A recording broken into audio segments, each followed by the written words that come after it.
네, 오늘은 출애굽기서 11장 1절에서 3절 이하에 있는 말씀을 통하여 아주 위대하게 보였더라 라고 하는 주제를 가지고 은혜를 나눠보고자 합니다.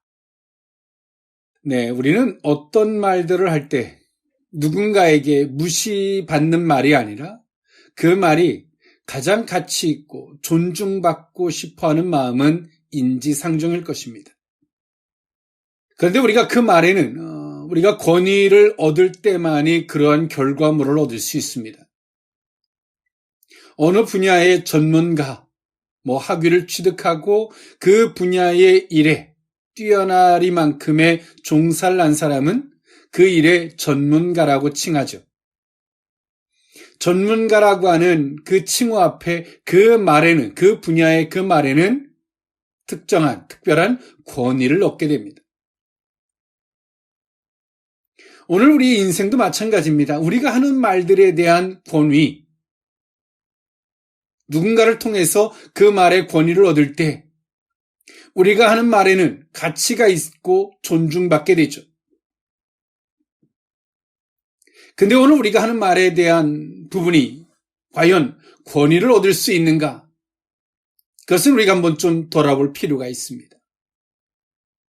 성도의 삶도 이와 같은데 성도의 삶 속에서 그가 하는 말의 권위, 요즘에는 어떤 직분 때문에 권위를 얻는 시대는 이미 지난 것 같아요.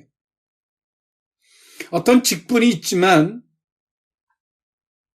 그 직분이 실추되어지리만큼의 이 허물들, 어리석음들이 비춰지고 그가 하는 말들이 그 직분 따위로 말미암아 권위를 얻을 수 없는 우리는 시대를 살고 있어요.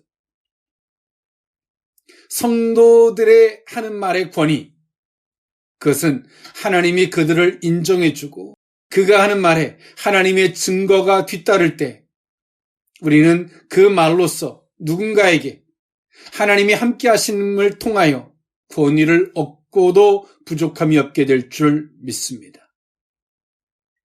네, 오늘 이 본문에 있는 말씀, 이스라엘 백성들이 430여 년 동안 애굽의 노예 생활을 하고 있었을 때입니다. 하나님이 오늘 이들을 구원하기로 작정하셨습니다. 그리고 하나님 모세를 준비하셔서 애굽에 보내셨고 하나님은 이스라엘 백성들을 구원하시기 위하여 애굽에 10가지의 재앙을 일으키게 됩니다. 그건 이스라엘 백성들의 입장에서 보면 하나님의 놀라운 신원하심의 은혜였지만 이 애굽 사람들, 애굽의 또 바로 왕의 입장에서 보면 재앙 같은 일이었습니다. 10가지의 재앙은 다음과 같은데요. 나일강의 피의 재앙, 개구리의 재앙, 그리고 파리, 생축의 악질, 독종, 우박, 메뚜기, 암흑, 그리고 이 마지막 재앙이 장자들이 죽는 재앙이었습니다. 애굽 사람들은 이 다신론의 문화를 갖고 있습니다. 모든 것들이 다 신이라는 거죠. 그래서 이 애굽 사람들은 나일강의 신, 다양한 신, 개구리의 신, 이 대자연에 대한 것들을 신으로 여기고 있었습니다. 우리나라가 토속 신앙 속에서 달을 보고 정화수를 떠놓고 비는 것과 같이 말입니다. 근데 오늘 하나님께서는 그 애굽에 그들이 다신론의 문화로 여기고 있었던 것이 신이 아님을 하나님은 증명해 주시고 있어요. 10가지의 재앙을 통해서 말이죠. 그것은 신이 아니라고 하나님은 이 재앙을 통해서 그들의 잘못된 생각을 깨고 계신 거예요. 우리가 일본에 대한 이 부정적 의식이 강하죠. 또 그들이 잘못한 것이 있는데 왜 그 잘못한 것을 인정하지 않을까라는 우리는 그런 의식과 그런 의구심을 갖고 우리는 그들을 바라보게 됩니다. 그런데 일본은 오늘 애굽 사람들과 같이 이 다신론의 문화를 갖고 있어요. 모든 것들이 신이에요. 그리고 그들은 이 귀신이라고 하는 거, 우리는 귀신을 악한 것으로 봐서 물리치지만 일본의 문화는 귀신을 좋은 것으로 봐서 그를 불러들여요. 이런 그들이 가지고 있는 이 문화적 의식의 차이입니다. 그래서 일본에 신당을 지어놓고 거기에다가 조공을 바치고 막 이런 일들을 하죠. 공물을 바치고 합니다. 근데 우리 입장에서 보면 악의적인 그들의 태도를 보고 우리는 굉장히 공분을 합니다. 그런데요, 오늘 그들은 자신들의 조상들이 막 세계를 정복하려고 하는 야욕을 품었던 죽은 그들을 신이라고 보고 그들 앞에 제사를 지내는 겁니다. 그 신을 불러들여서 일본이 강대해지기를 바라는 거죠. 그만큼 그들의 의식의 차이가 있는 거예요. 저들의 결과물로서 잘못한 걸 인정하라 라고 하는 것은 쉽게 안 바뀌는 거예요. 그 이유는 양심의 영향을 받기 이전에 그들이 가지고 있는 잘못된 이런 종교적 의식을 갖고 있기 때문에 안 바뀌는 겁니다. 오늘 애굽 사람들도 마찬가지예요. 하나님은 모세를 보내서 그 이스라엘 백성들을 내보내라라고 오늘 바로왕한테 요구하지만 안 내보내요. 그 이유 중에 하나가, 야, 너희들이 믿는 여호와의 신이 누구건데 우리 애굽의 이 강대국의 이 신을 부정하고 어떻게 다 내보내라 하느냐, 그걸 받아들이지 않는 거죠. 이것은 단순하게 사람과의 어떤 이치적인 논리를 떠나서 하나의 신과 이 종교적으로 그 모든 것들을 접근하고 있는 겁니다. 안 받아들이는 거예요. 하나님은 그들에게 10가지의 재앙을 통해서 그들이 믿고 있는 신이 허구인 것을 하나님은 여실히 보여줬어요. 그리고 9번째 재앙으로서 하나님은 애굽에 3일 동안 깜깜한 암흑이 되게 만드셨습니다. 그러므로 말미암아 한 치 앞도 볼 수 없는 상태가 됐죠. 모래 폭풍으로 말미암아 태양이 완전히 가려져서 한 치 앞도 볼 수 없는 그런 상태로 만들어버렸어요. 애굽 사람들이 믿고 있었던 태양신, 하나님은 모래 폭풍을 통해서 깜깜한 암흑이 되게 만들어서 애굽 사람들이 믿고 있었던 태양신의 허구를 만들어버리셨어요. 이 깜깜한 암흑 가운데 이스라엘 백성들이 단순한 출애굽의 목적이었다면 그 깜깜할 때 애굽을 탈출할 수도 있었어요. 그런데요, 하나님이 하시는 일은 그 자체가 목적이 아닙니다. 하나님은 이스라엘 백성들이 그렇게 도망치듯 그 출애굽하는 거를, 하나님은 그 애굽을 탈출해 나오는 거를 하나님은 원하지 않으셨어요.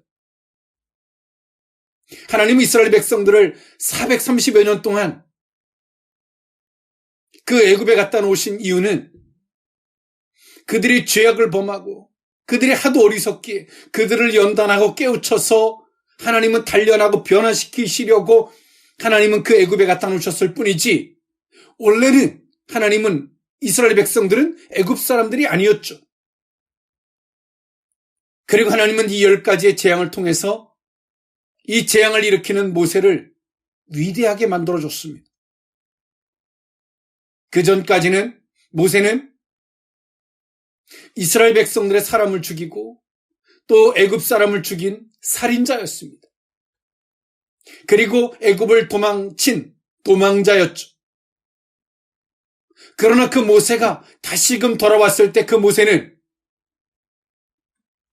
오늘 이 애굽 사람들의 신화, 왕의 신화와 애굽 사람들 눈에는 아주 위대하게 보였다라고 성경은 말해주고 있어요. 오늘 그 의미를 오늘 이 본문에 있는 말씀을 통하여 3가지로 나누어 살펴보고자 합니다. 첫 번째로는 하나님의 일에 가심입니다. 출애굽기서 11장 1절에서 2절에 있는 말씀인데요. 여호와께서 모세에게 이르시기를 내가 이제 한 가지 재앙을 바로와 애굽에 내린 후에야 그가 너희를 여기서 내보내리라. 그가 너희를 내보낼 때에는 여기서 반드시 다 쫓아내리니 백성에게 말하여 사람들에게 각기 이웃들에게 은금 패물을 구하게 하라 하시더니 아멘. 하나님은 오늘 이스라엘 백성들의 출애굽만의 단순한 그 목적만을 갖고 일하지 않으셨어요. 이스라엘 백성들이 도망치듯 애굽을 빠져나오게 만들진 않으셨단 말입니다. 오늘 우리는 어떤 일의 과정보다는 때론 결과와 목적에 집착할 때가 있어요. 오늘 이스라엘 백성들도 마찬가지예요. 하나님은 오늘 이스라엘 백성들에게 출애굽시키고 가나안으로 보내시겠다라고 하는 하나님의 말씀이 있었습니다. 근데 오늘 이스라엘 백성들에게 있어서 얼마나 출애굽에 집착하고 얼마만큼 가나안의 목적에 이들이 전전긍긍했겠습니까? 그런데 하나님은 더디게 하시는 것이 아니라 하나님 이 일을 통해서 이스라엘 백성들에게 또 애굽 사람들에게 주변국들에게 하나님이 말씀하실 것이 있는 거예요. 하나님 일에 가시면 그 첫 번째가 뭐냐면 누가 신이냐는 거예요. 애굽 사람들이 이렇게 이 바로 왕이 이런 어리석은 짓을 하는 이유 중에 하나가 뭡니까? 그 사람이 악해서라고 하기보다 그가 갖고 있었던 잘못된 종교관, 즉 다시 말해서 다신론의 문화예요. 모든 게 신이라는 거죠. 이 잘못된 신의 영역 속에서 하나님의 말씀을 들을 때 이 바로 왕은 안 들려요. 그 순간 힘들면 하나님 했다가 내가 잘못했습니다 했다가 금방 그 마음이 식어져서 돌아서 버려요. 이 재앙의 8번째 재앙, 이 메뚜기 재앙이 있었을 때 이 메뚜기가 온 애굽을 다 덮어서 남아있는 채소부터 이 나무까지 싹 다 갉아먹었어요. 그래서 바로가 급히 모세를 불러들여서 이번 한 번만 나를 용서해줘라. 이제 너희가 하는 말을 내가 다 듣겠다라고 그 앞에 굴복을 했어요. 그래서 하나님께서 그 다음날 바로 메뚜기를 한 마리도 없이 하여 싹 사라지게 만들었어요. 다 물에 침몰을 시켜서 메뚜기를 다 죽여버렸어요. 이것이 무엇입니까? 우연한 일이 아니라 하나님께로부터 이게 신의 영역임을 말씀하신 거예요. 그런데 바로가 이 메뚜기가 싹 사라지고 나니까 금방 마음을 돌이켜서 나 안 하겠다고. 우리 인생들과 똑같죠. 어떤 문제가 생기면 막 간절해지고 막 집착하다가 문제가 사라지면 마음이 식어져 버리는 거예요. 그 이유가 무엇일까요? 오늘 이 애굽 사람들처럼 애굽의 바로왕처럼 이 다신론의 문화가 있는 거예요. 이 다신론의 문화는 하나의 우연처럼 치부하는 것과 신의 이 다신 모든 것들의 신의 영역 속에서 그것을 대수롭지 않게 여기는 거죠.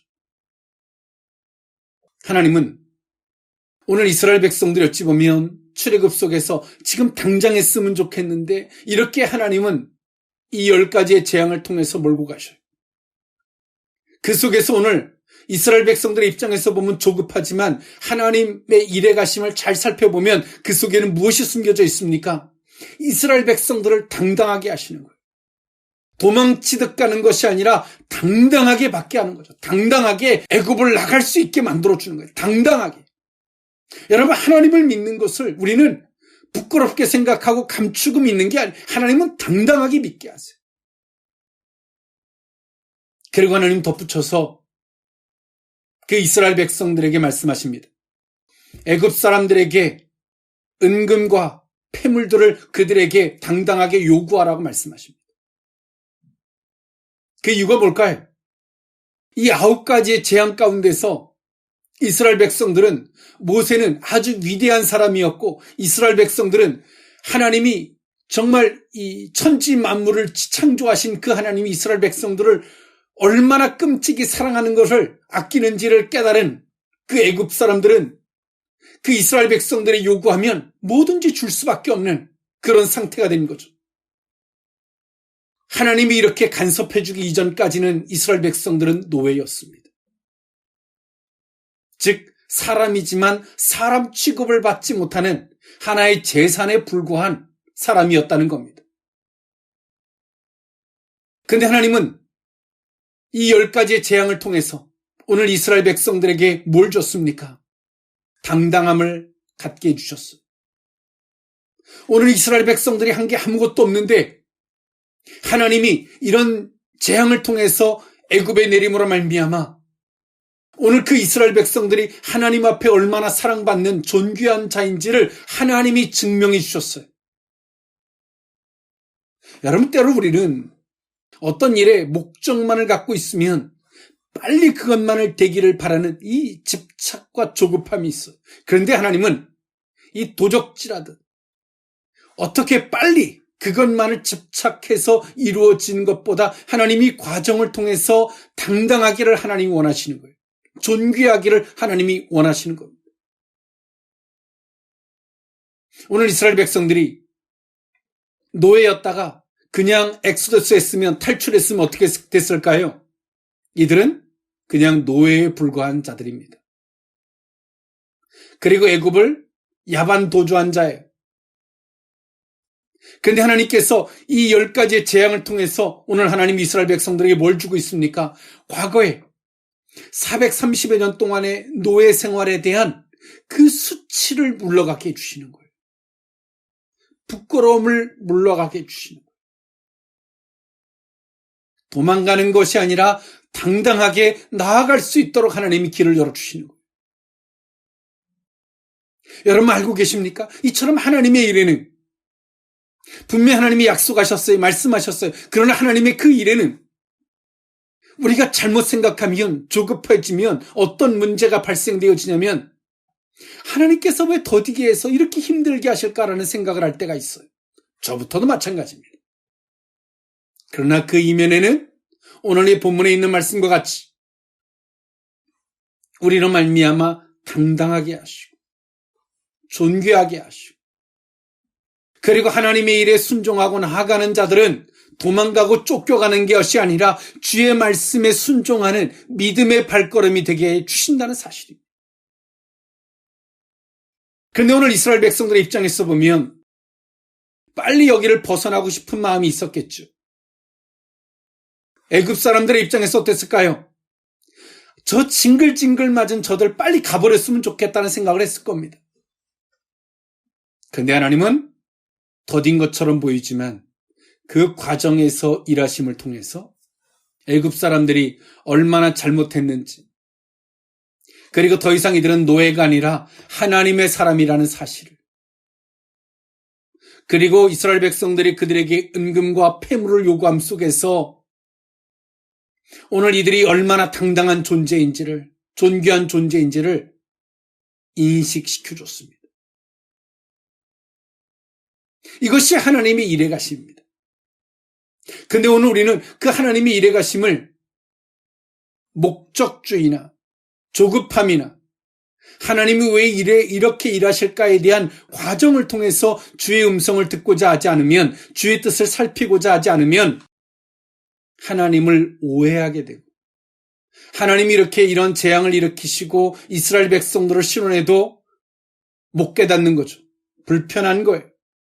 빨리 출애굽했으면 좋겠고 빨리 가나안을 갔으면 좋겠다라고 하는 거기에 목적주의와 때론 결과론적인 집착을 할 수밖에 없다는 사실이, 하나님이 안 보여요.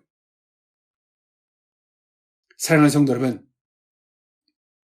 우리는 하나님의 일에 가심, 그 속에서 하나님은 왜 이렇게 일하시는지에 대한 과정에 충실할 필요가 있습니다.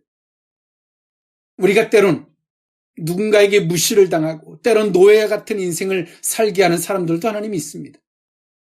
그것은 우리를 버린 것이 아니라 우리를 단련하시고 연단하시고 변화시키시고 다시금 하나님을 저버리지 않게 하시려고 하시는 거죠. 때론 우리 속에 다신론의 문화와 같이 하나님을 끊임없이 저버리는 우리들의 어리석음이 있다면 그것을 개선시키고자 하는 하나님의 말씀하심과 그 의도하심도 있는 거예요. 우리는 그 과정에 충실하고 그 과정을 통해서 주의 음성을 살피고자 하지 않는다면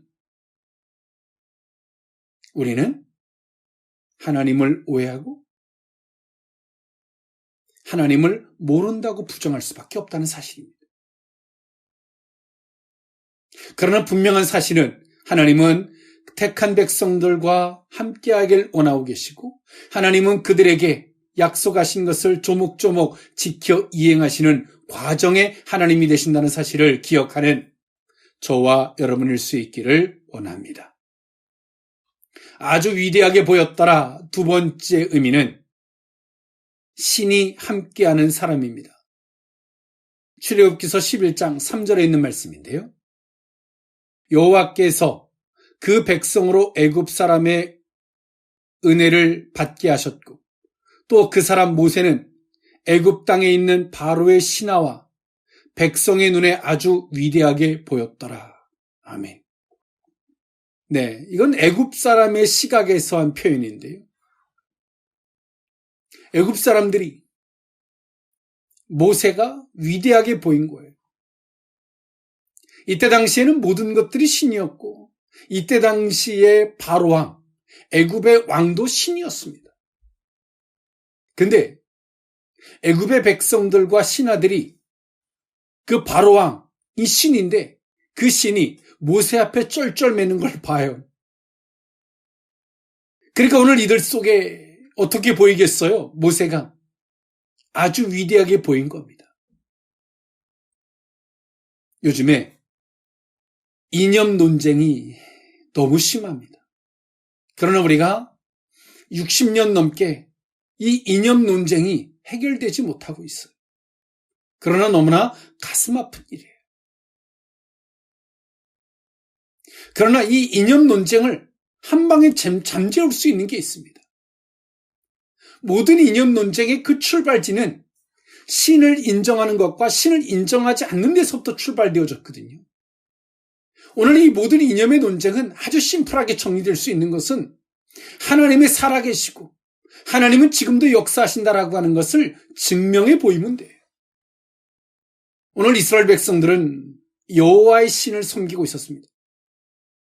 애굽 사람들 눈에 비쳤을 때 이스라엘 백성들이 노예이면서 자신들의 신, 여호와의 신을 섬길 때 그들이 얼마나 웃겨 보였을까요? 너희들의 신은 노예뿐이 안 돼. 너희들의 신은 가짜야 라고 보는 거죠. 결과적인 측면에서 말해요. 근데 오늘 모세는 보여줬어요. 하나님은 어느 특정한 누구의 신이 아니라 하나님은 인류를 창조하신 천지 만물을 창조하신 창조주임을 하나님은 증명해 보이셨어요. 그리고 애굽 사람들이 믿는 그 신은 가짜라는 것을 증명해 주셨죠. 오늘 모세가 위대하고 싶어 위대해진 것이 아니라 그가 그 말에 권위를 얻고 싶어 권위를 얻은 것이 아니라 모세가 뭔가를 해서가 아니라 하나님이 모세와 함께하고 계시기 때문에 오늘 이 모세는 하나님 때문에 위대해진 겁니다. 모세가 하는 말에 어떤 결과물이 발생되어지지 않아요. 그렇다면 모세가 위대해졌을까요? 아닙니다. 모세의 말에 나일강의 물이 피로 변하고 모세의 말에 3일간의 흑암이 임하고 모세의 말 때문에 메뚜기가 창궐하다가 또 모세의 말로 인하여 메뚜기가 사라지기도 하는 오늘 그들이 모세를 위대하게 보는 수준을 어디까지 볼까요? 하나의 신의 영역으로 보는 거예요. 여러분, 이 세상이 정도의 길을 걷게 하는 아주 간단한 방법이 있습니다. 그것이 뭐냐면 성도들을 통해서 하나님이 드러나는 거예요. 그러면 감히 하나님 앞에 대항하는 자 없게 될 것이죠. 감히 어떤 이 말들의 갑론을박을 통해서 뭐 이것이 맞냐 저것이 맞냐 막 이런 식의 논란들은 아주 사라질 것입니다. 오늘 모세는 신이 함께하는 사람으로서 그 모든 자들에게 비춰줬어요. 사랑하는 성도 여러분, 우리는 이것부터 걱정해요. 내가 이 말을 하면, 내가 하나님을 믿는다고 하면, 내가 이 말을 하면 저 사람은 어떻게 생각할까? 이 말을 저 사람이 받을까? 저 사람이 기분 나쁘지 않을까? 이렇게 생각하기 때문에 하나님이 역사하지 않는 거예요. 그 말에 신의 권위가 사라지고 하나님이 역사하지 않는 겁니다. 내가 이렇게 하면 얼마나 내 인생이 또 팍팍해질까? 막 이런 고민들과 계산을 하는 순간에 하나님은 더 이상 역사하지 않는 거예요. 신의 영역을 벗어나버리는 겁니다. 하나님께서 우리에게 말씀하심을 따라 우리가 그것을 선포한다면, 그것은 하나님의 영역에 맡기고 기도하고 그것을 선포한다면 그 사람이 듣고 뭐 기뻐하든 슬퍼하든 뭐 네거티브하든 부정적으로 생각하든 어쨌든 간에 하나님을 믿고 했을 때 하나님이 역사하신다는 거죠. 하나님이 증명해 주는 거. 오늘 성도는 이러한 삶을 살아가야 합니다. 근데 오늘 우리는 어느 순간인가 사람의 눈치를 보고 사람의 마음을 헤아리듯 그것부터 생각하는 순간에 신의 영역을 벗어난 성도로서 하나님의 사람으로서 위대한데, 그 위대한 사람들이 사람의 마음부터 헤아리고 사람의 마음부터 계산함 속에서 신의 영역을 벗어난 아주 초라한 존재들이 되어버린 거예요. 어떤 말에도 하나님이 꿈쩍도 하지 않는, 하나님의 역사함이 아예 사라져버린 무능력한 사람들이 되어버리고 말았어요. 그런데요, 오늘 모세는 그것이 하나님의 말씀인지까지 고민하고 기도하고 확인한 후에, 그리고 2번 이상 상대가 어쩔까에 대한 부분을 고민하지 않아요. 그리고 그것을 단호하게 선포하죠. 하나님의 영역 속에서 말이에요. 그리고 그 말을 하나님은 그대로 역사해 주셨습니다.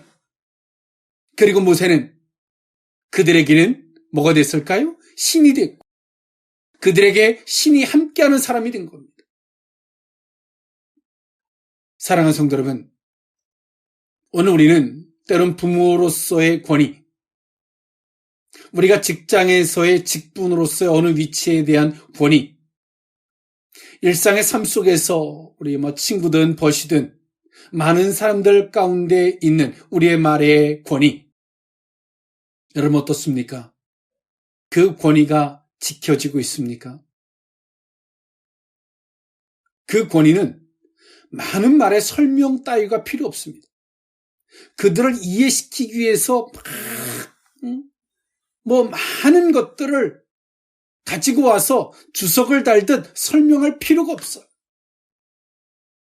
왜일까요? 하나님이 그 말에 책임을 지고 역사해 주시기 때문에 그렇습니다. 성도들의 삶, 하나님을 안다고 해서 현란한 수없는 하나님의 지식의 말씀들을 하지만 하나님이 그 말에 어떤 역사하심도 없다면 그것은 겉껍데기에 불과한 것입니다. 사랑하는 성도 여러분, 성도의 말의 권위를 한번 세워보지 않으시겠습니까? 물질이 없어서 무시받고, 지식이 없어서 무시받고, 허물이 있어서 무시받고, 우리의 말이 어느 곳에서든 권위가 없었지만 회개하고 하나님의 말씀을 따라 귀를 기울이며 우리가 그 말씀을 받아서 그 말씀을 선포하는 자리, 그 말을 하나도 가감없이 그 말을 선포하는 자리에 서보지 않으시겠습니까? 하나님이 여러분의 말씀을, 성도의 말씀을 하나님이 역사해 주실 때 그 말을 누구도 무시할 수 없는 말, 누구도 거부할 수 없는 말, 그런 말들로서 오늘 우리는 위대한 자리에 존귀한 자리에, 정말 힘과 능력 있는 자리에 서게 될 수 있을 것입니다. 오늘 그 자리에 한번 서보지 않으시겠습니까? 세상에서는 심사숙고해서 말하라고 합니다. 성도는 심사숙고보다 더한 정말 주의 뜻이 무엇인지를 찾고 기도하고 그리고 그것을 확인하고 선포할 때 하나님이 역사하신다는 사실, 또 그 말에는 여러분들에게 생명의 권위, 주의 권세의 권위가 함께한다는 사실을 기억하는 저와 여러분일 수 있기를 원합니다. 마지막, 아주 위대하게 보였더라. 마지막 세 번째 의미는 구별하시는 하나님입니다. 출애굽기서 11장 6절에서 7절에 있는 말씀인데요.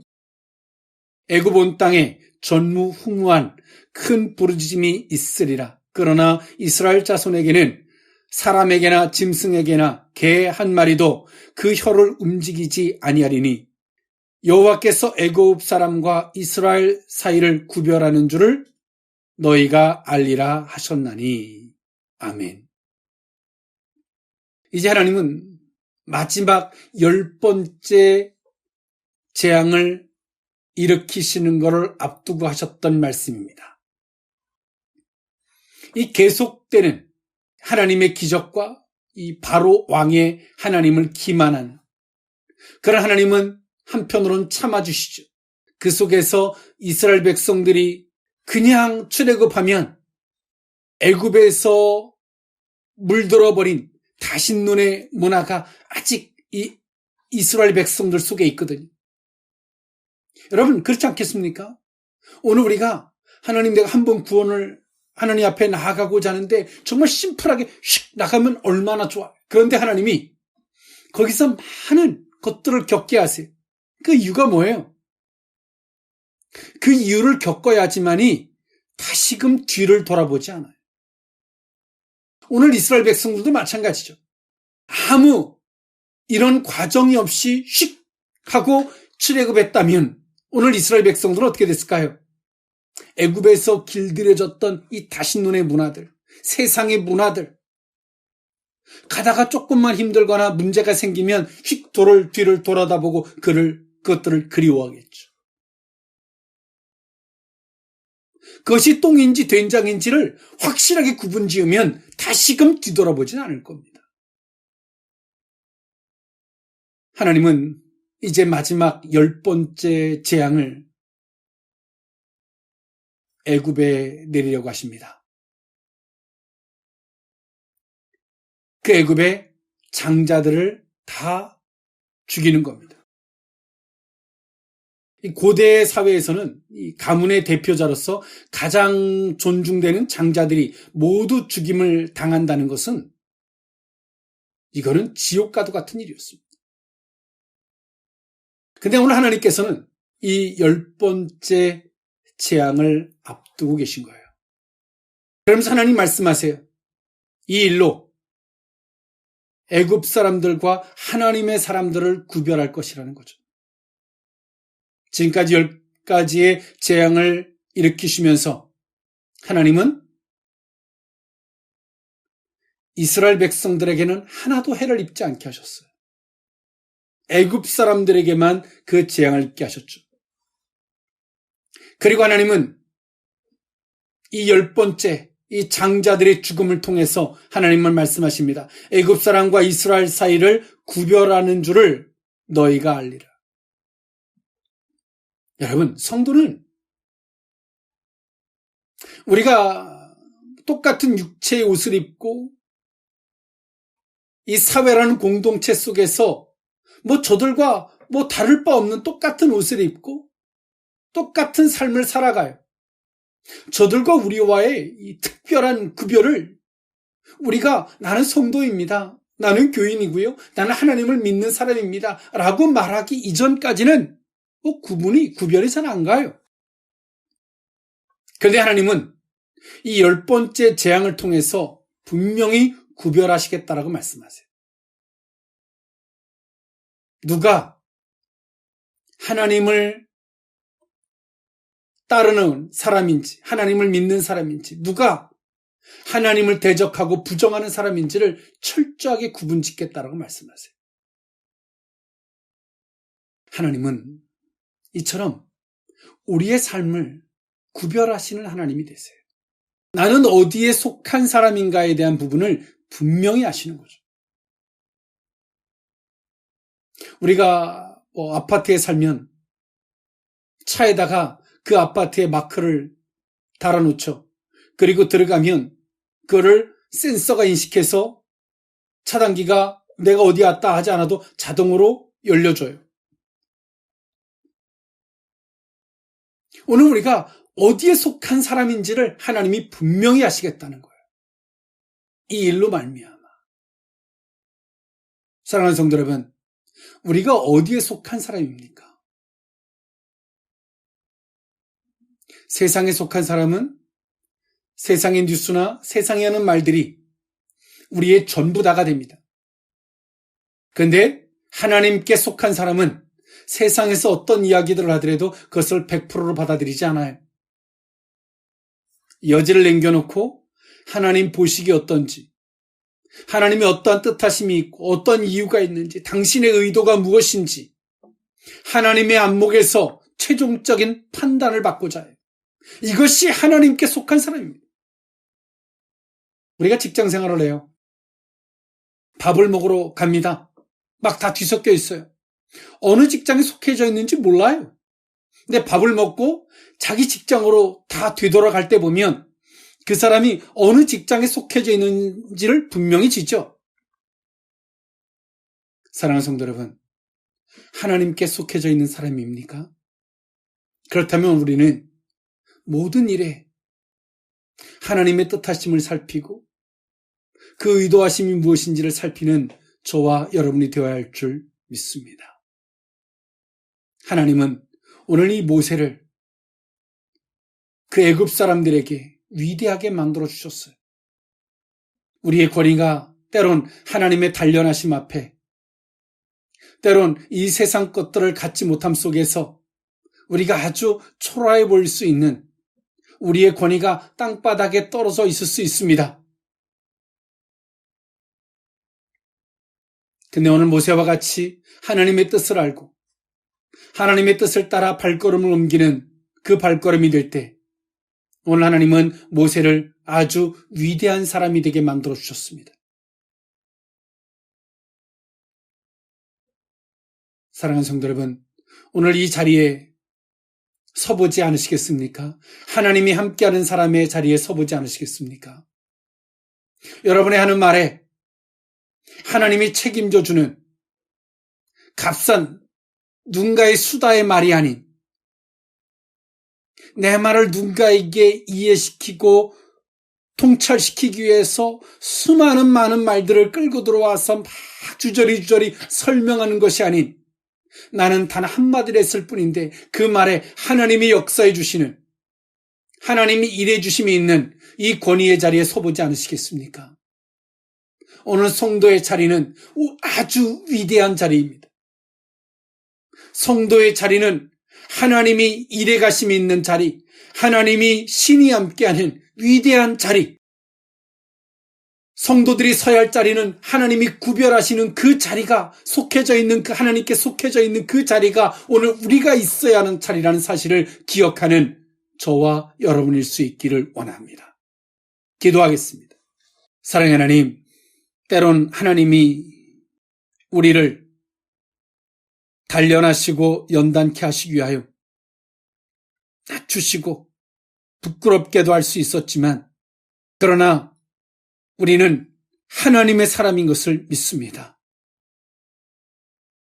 하나님이 하시는 일에 결과에만 치중했지, 목적에만 치중했지, 하나님이 하시는 일에 과정을 살피려고 하지 않았던 어리석음 또한도 용서해 주시옵소서.